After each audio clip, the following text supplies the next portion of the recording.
Welcome to Drive the Daf. Clear, structured explanation of the daily Daf in 20 minutes. You can even follow in the car.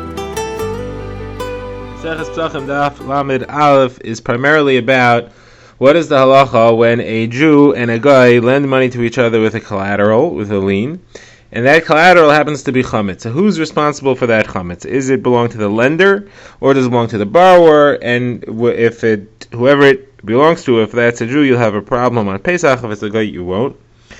In order to get into the sugya, we'll be discussing a different machlokes about when somebody collects a lien. Is that considered like he collected then, or as if it was his all along?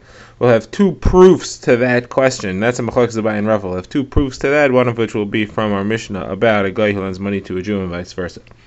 Then we'll bring another halacha about store owners and workers, who is responsible for what. And then we have two mishnayos near the end of the daf with two completely independent sugyas. So the first discussion is a machlokes between Abaye and Rava. What happens when somebody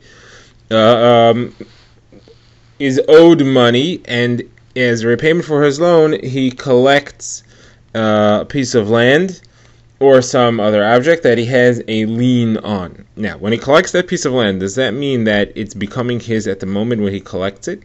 And it was owed to him, the money was owed to him until that point? Or does that mean that the land belonged to him all along from the time that the loan was originally established? The collateral, the lien, belonged to him, and now he's just actually turning it into payment for his loan. So according to Abaye, it belonged to him all along. According to Rav, it only becomes his at the moment that he collects it in exchange for the loan. So the Gemara explains that Rav says that it has to be like that, because if the borrower had money to pay the loan, he wouldn't get to keep the collateral, and therefore it only becomes his at the moment that he collects it, where the borrower cannot actually pay the money that he owes. So the Gemara says, well, I'll show you that Rav says otherwise. I'll show you that Rav has an entire sugya, and it seems to prove that Rav holds that actually the collateral, the lien, belongs to the lender all along. What's the case? So the case is where Reuven sold a piece of land to Shimon, and Shimon didn't have money to pay for the land, and Shimon therefore owes the money to Reuven. They agreed that it would stay as a loan. Shimon now owes money to Reuven. So as far as the sale of this piece of land is concerned, Reuven is the lender and Shimon is the borrower. Now, Reuven also owed money to somebody else. Let's call him Levi. So in that respect, Reuven was the borrower and Levi was the lender. Now, Shimon was worried that Levi would come and take away the piece of land, and he would say that the land is mortgaged to my loan that Reuven owes me, and therefore I'm going to take it away from Shimon. So therefore, Shimon had Reuven write a contract that if that would happen, and Shimon would lose the land because it was mortgaged to Levi's loan, that Reuven would have to pay him back for that piece of land. And Reuven didn't have any other land that he could use to guarantee this thing that he would owe to cover Shimon's piece of land if he lost it. And but he wrote a mishtar that he owes the land. So what actually happens now is very interesting. It comes out that Shimon owes money to Reuven for the land. Reuven owes money to Levi for his loan that he owes him. And then if Levi comes and takes the land away from Shimon, then Reuven owes money to Levi, who then owes it, and he ends up then owing it to Shimon because Shimon lost the land. So Shimon is both owing money to Reuven and owed money by Reuven through Levi at the same time. What actually happened is that Reuven did not pay Levi. Instead, Reuven died. Shimon didn't pay Reuven either. Now Reuven's gone, he's out of the picture. And sure enough, Levi comes in and wants to collect his loan. He comes to the inheritors of Reuven, and they send him away. And then Levi goes to Shimon and he says, listen, this land is mortgaged to me. So Shimon says, you know what, instead of me giving you the land and then having to go pay for the land, here's what I'm going to do. I haven't paid for the land anyway. I'm going to take the money that I owe to pay for the land, and I'll give that to Levi.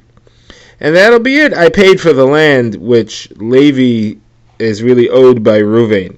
So I'll pay for it instead of Reuven, and that's as if I paid off Reuven. And then Levi has his money back. And now that's what he does. Levi's happy, and then Shimon goes to the inheritors of Reuven, and he says, listen, I don't owe you anything anymore. I don't owe you for the land that I bought from your father, because I paid for it by giving the money to Shimon. So the inheritors are not pleased with this arrangement, and they say, no, this doesn't work. You owe the money to us anyway, and now you have to pay for the land. You have to pay us for the land, and the fact that you paid Levi doesn't help. As a matter of fact, you end up having to pay for the land twice, once to Levi and once to us. Why? Because the halacha is as follows. When Levi comes to us and asks for money to pay for the loan, our father didn't have any land. He didn't own any land, so Levi has no lien. Okay, the land was already sold to you. We did not inherit any actual land, and therefore Levi can't collect land from us. The halacha is that inheritors only inherit an obligation to pay if it's tied to land that they own. They inherited land with a mortgage on it. But we don't own any land, therefore he couldn't collect from us. Now, all we have is that there's an obligation that you owe to pay us. Money that you have to pay us.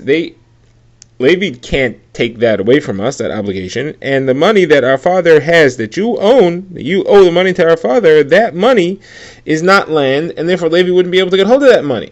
So we would never have had to pay Levi. By you paying Levi, you went ahead and you lost your money because you had no responsibility to pay him.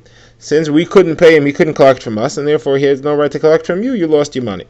You still have to pay us for the land that you bought from our father, which you never paid for. So Gemara says that Rava said that there's a way that Shimon could get out of this. What could he do? He should say to Reuven's children, the inheritors, he should say, listen, you're saying that I owe you money for the land that I bought from your father. You know what? I don't have any money. I'll tell you what. You could take the land back. I own land. Yeah, I own land and I owe you money. You could collect the land as payment for the money that I owe you. Then what ends up happening is that those children, those inheritors, now they have land. Now that they have land, Levi should be able to collect that land from them. Therefore, when Levi went ahead and took the payment from Shimon, it's as if Levi is taking from the guaranteed land, which means that Reuven is responsible to repay Shimon for that, because like we said, Reuven guaranteed that if Shimon loses his land, then he will pay him for it. And now Reuven is gone, so Reuven's children owe that payment to Shimon. So Shimon should say, listen, you owe me the payment, I'm going to collect it by taking the land right back from you. So that's what Rava says is the advice that you should give Shimon over here, and that way he can be able to get his money back and he won't lose a second value of the land. And this is based on the assumption that once the children get back the land from Shimon as payment for the money that Shimon owes them, then Levi is allowed to collect from it, which is a halacha that's said by Rav Nachman. So Gemara says, how do you understand that? Why should Levi be allowed to collect from land that those inheritors collect as money that's owed to them? If you say like a baye, that land really belonged to them all along, because anytime somebody collects land in exchange for money that's owed to him, it means that it really belonged to him all along. The lien means that it belonged to him all along. So then that means that this land really belonged to Reuven all along. And because it was owed to Reuven, because the money was owed to Reuven, the land belonged to Reuven, and therefore when the children inherited it, they inherited it with a lien on it to Levi. However, if you say that it only comes into their possession now, so then what does Levi have to do with it? It's like inheritors who go buy a piece of land. There is no lien on a land that they go buy afterwards.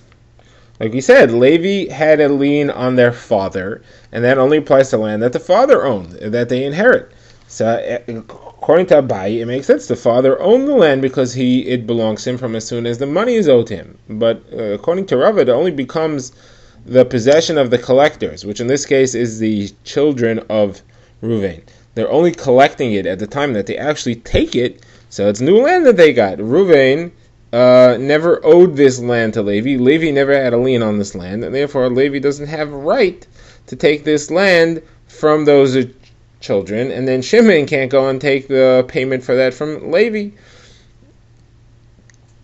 So what is this all about? Well, it would be the land that he gave to Levi and then get it from Reuven back for what he gave to Levi. So how does this work? So the Gemara says this is different. This does not prove that the children of Reuven really owned the land from the time that the monetary debt to them was created. It's not what's happening. What's actually happening here is that there's a circle. since I owe money to Reuven and Reuven owes money to Levi, so we have a concept Shibuda de Reb Nosson, which has A owes B and B owes C, so then A has a direct obligation to C. So I really owe money to Levi now. So I owe money to Levi directly. Levi has a direct lien on my property, and therefore, Levi, we don't need you. He doesn't need to have a lien on the property of you inheritors. He has a direct lien on my property. He could take that land away from me, and therefore I have a right to give him money in exchange. Now, I have to get payment from that money back from you now, because your father owed money to me. He owes that to me in exchange for that land, which is going to Levi now, and therefore it's really a circle. Your father owes money to me, I owe it to Levi, and your father owes money to Levi as well. So therefore, because your father owes the money to me afterwards, it all comes back to me in the end, and that's why I have a right to take the land away from you. The Gemara just fills in the source for Rabbi Noson's halacha that if A owes B and B owes C, then C has a lien on A. From the pasuk which says "V'nasan asher ashamloi," that you should give it to the one that you owe, meaning that if it's owed to you, even through a second individual. That concludes the Gemara's first proof on the subject. Now the Gemara's second proof was from our most recent Mishnah, where we had said that if a Jew borrows money from a guy and gives him a mashgon in exchange, and that mashgon is chametz, so after Pesach that chametz is mutter. That sounds like the mashgon belonged to the guy throughout the entire period of the loan. That would seem to indicate, like Abaye, that it belongs to the person who's going to collect from it. Gemara says that's different. That's talking about a situation where you actually deposited it in the guy's possession, where you gave it to him, then it's his. But our discussion here is not where you gave it to the lender, it's where it's just the lender has a right to collect it. So now the Gemara says, let's say maybe this entire thing is a machlekes tanaim, whether or not the lender actually owes the collateral.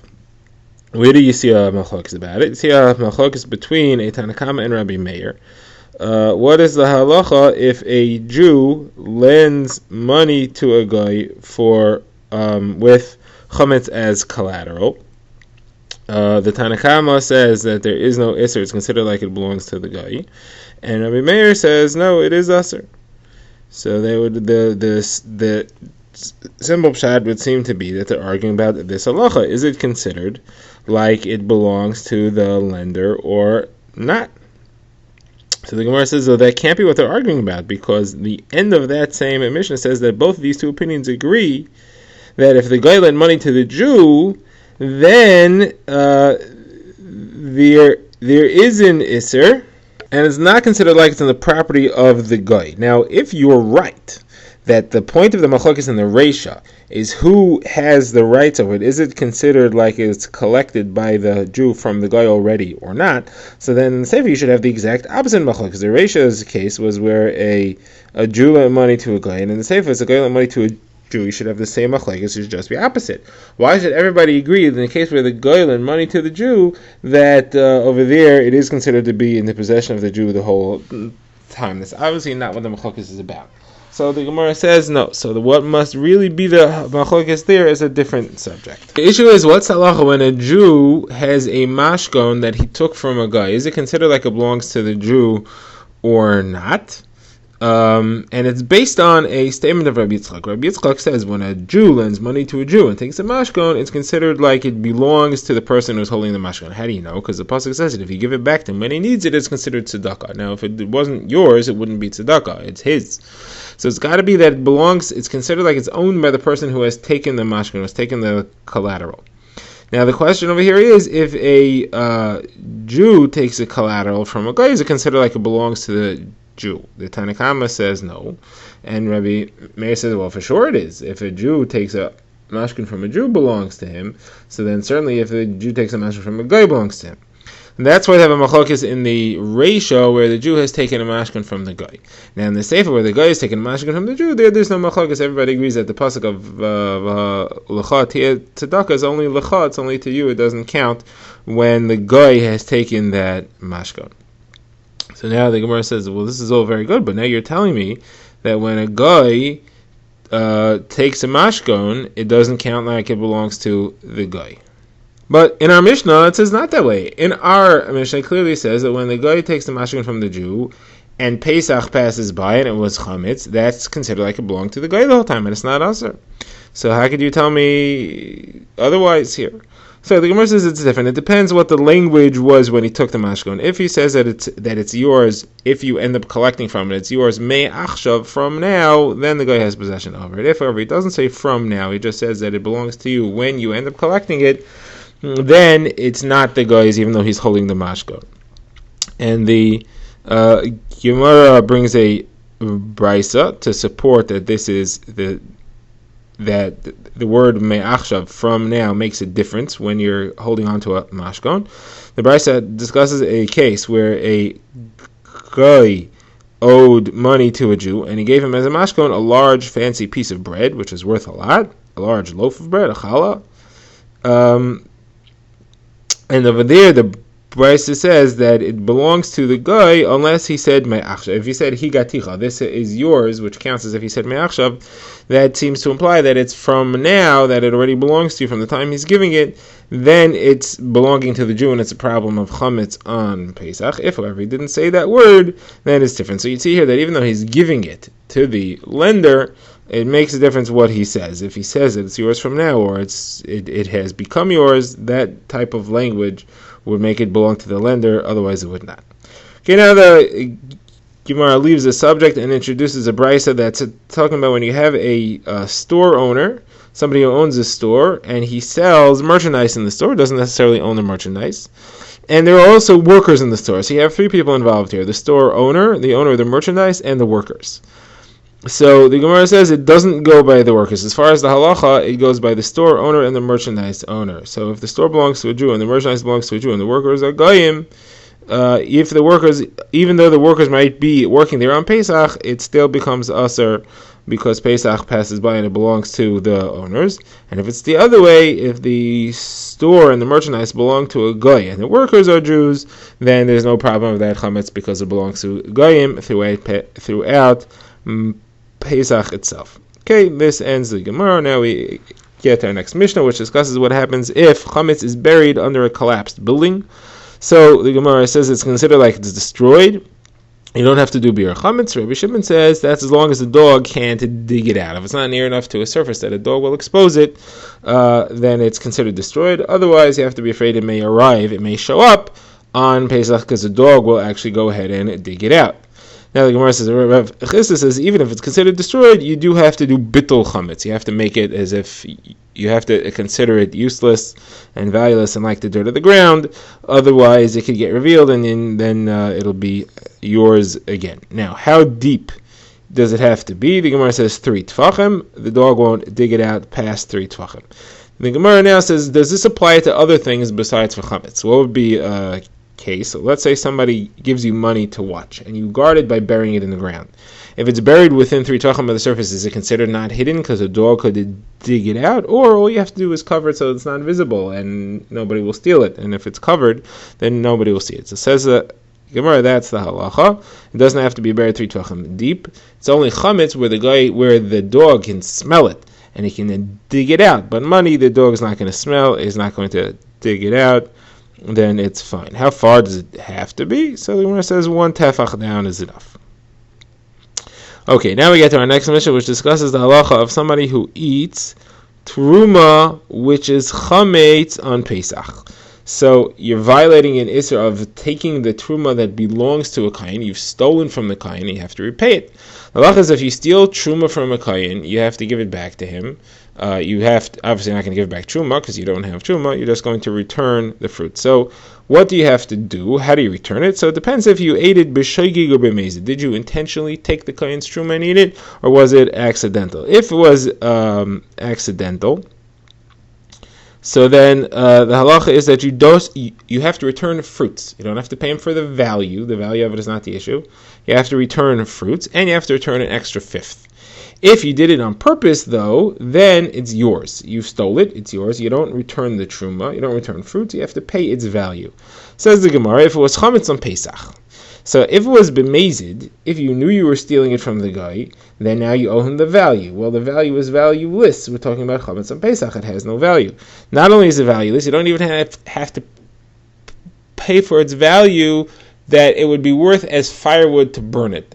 Meaning, if it was truma tameya, so that it wouldn't have much value to eat because nobody could eat it, but there you have to pay for its value as firewood because it does have that value. Since this is chametz, you can't even burn it as firewood, so you don't have to pay anything for it.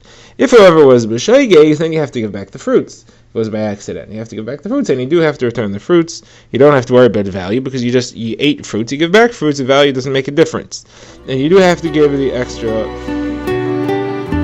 Drive the Daf is a project of the Grand Woodlands Shul and is presented by Rabbi Yitzchak Landa. Find us on YouTube or subscribe to daily emails by emailing drivethedaf@gmail.com.